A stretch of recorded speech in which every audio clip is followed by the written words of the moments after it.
हम करने लगे हैं drug use in heart failure होता है जब हमारे पास कार्डियक आउटपुट जो है वो नीड्स ऑफ द बॉडी को पूरा नहीं कर पाता। उसके बाद ड्रग कौन सी यूज़ होती है हमारे पास हार्ट फेलियर में? पॉजिटिव आइनोट्रोपिक ड्रग्स जो कि हमारे पास कार्डियक आउटपुट मतलब उसकी कार्डियक स्ट्रेंथ को इंक्रीज करती है, वेजोडाइलेटर या फिर मिसलिनियस ड्रग्स। पॉजिटिव आयनोट्रॉपिक्स में हमारे पास कार्डियक ग्लाइकोसाइड में डाइजॉक्सिन, बीटा एगोनिस्ट में dobutamine, PDE inhibitor milrinone. Vasodilator में हमारे पास nitroprusside nitrate hydralazine, PDE inhibitors. उसके साथ लाइव diuretics, angiotensin inhibitor nesiritide, SGLT two inhibitor जो सैक्यूब्यूट्रिल। उसके बाद हमारे पास बीटा ब्लॉकर और स्पाइरोनोलैक्टोन भी होते हैं। पहले हमारे पास पैथोफिजियोलॉजी देख लेते हैं। ये हमारे पास वो कंडीशन है जब हमारे पास heart needs of the bodies को पूरा नहीं कर पाता। इसमें हमारे पास ये होता है कि हार्ट कार्डियक आउटपुट जो सा होता है वो हमारे पास कम होता है। ये हमारे पास दो वजह से हो सकता है कि हमारे पास जो से हार्ट के सेल्स हैं वो सही तरह से काम नहीं कर रहे, या उनमें कोई फंक्शनल लॉस आ गया एमआई के बाद, जिसकी वजह से हमें ये देखना पड़ रहा है। उसके बाद दो तरह के हार्ट फेलियर होते हैं। एक होते हैं heart failure with reduce injection fraction, जिसमें हार्ट जो है वो सही तरह पंप नहीं कर रहा है, कॉन्ट्रैक्टाइल फोर्स कम है। दूसरा हमारे पास होता है heart failure with preserved ejection fraction. इसमें ये होता है कि जो सी हार्ट की फीलिंग है वो सही तरह से नहीं हो रही।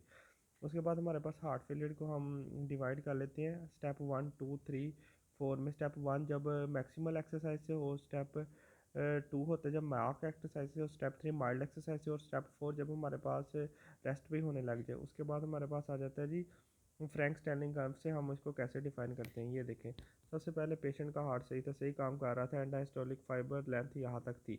उसके बाद जैसे पेशेंट का हार्ट फेलियर हुआ यहाँ तक होगी, क्योंकि पंप वो ब्लड सही तरह से कर नहीं रहा। जब पंप ब्लड नहीं कर रहा सही तरह से, ब्लड जमा होने लग गया, जिसकी वजह से डायस्टोल जो है वो ब्लड जमा हो जा रहा है, और इस फाइबर का जो सी लेंथ है वो ज़्यादा से ज़्यादा हो जा रही है।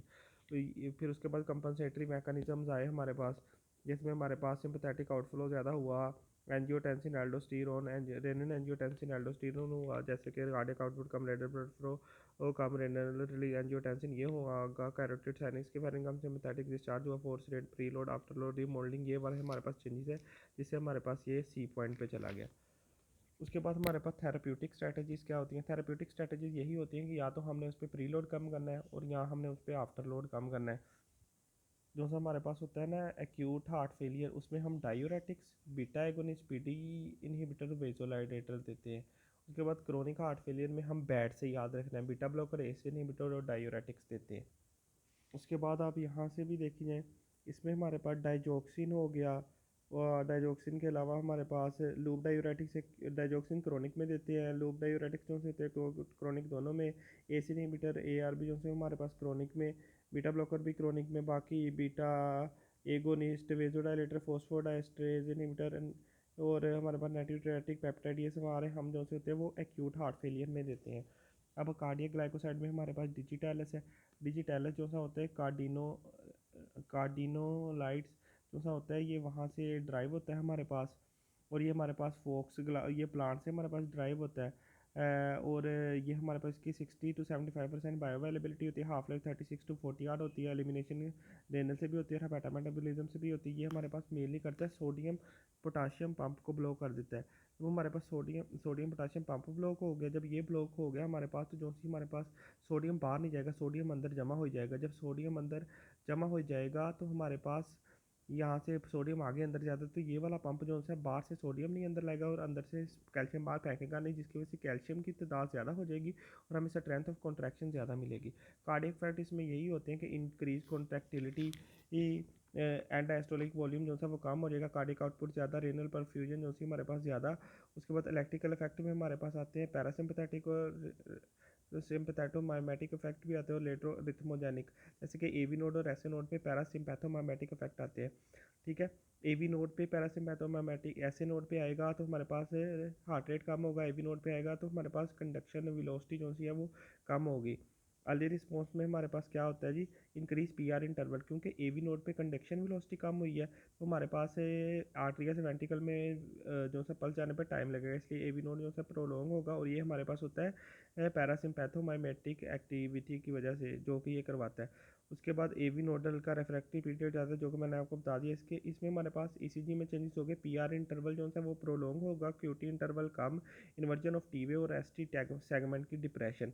ऐसे segment depression short QT interval, inversion of the T wave and PR interval prolong. Toxic में ये होगा कि जो है हमारे पास कैल्शियम ज़्यादा हो रहा है ना, ज़्यादा होने की वजह से हमारे पास जोन सी होंगी, आफ्टर डिपोलराइजेशन होंगी और एक्स्ट्रा सिस्टोल्स आएंगे, ठीक है। और हमारे पास प्री मेच्योर वेंट्रिकुलर बीट्स हमें सुनाई देंगी।